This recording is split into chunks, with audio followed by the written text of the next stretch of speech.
So,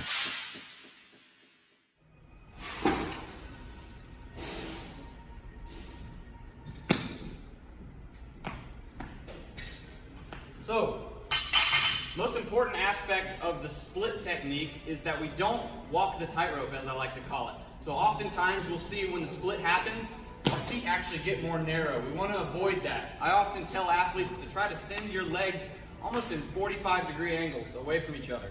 So my front foot is going to go out a little bit, and my back foot is going to go out a little bit behind me. And the second most important aspect is that that rear leg bends. When we split, we want to let that knee drop.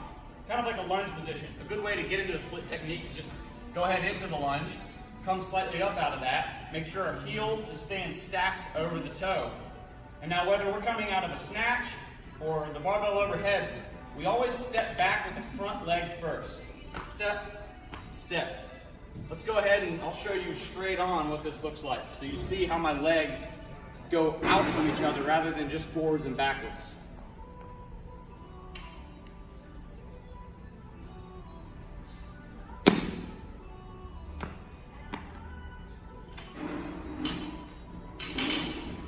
And one of the most important parts for a single arm athlete when doing the split technique is that we send the same leg forward as the arm bearing load. So the sound arm putting the weight overhead, that leg is going forward, all right?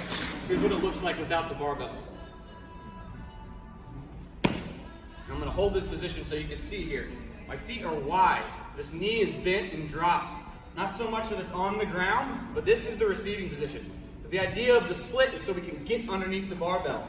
Maybe we don't have the mobility or ability to get under it in a squat position. So this allows us to get low under the barbell, stand up by making the front foot come up first, followed by the back foot up second. Let's go ahead around to this side and I'll show you what one looks like from profile. I don't think I need the barbell.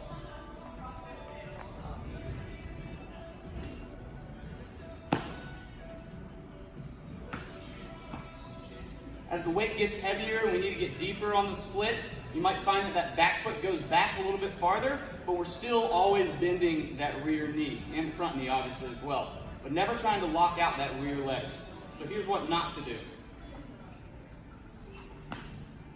That's locking out that rear leg. This puts us in a vulnerable position and more likely to let our hips open up and let that heel start to drop, which puts pressure on the knee and the meniscus and the ACL.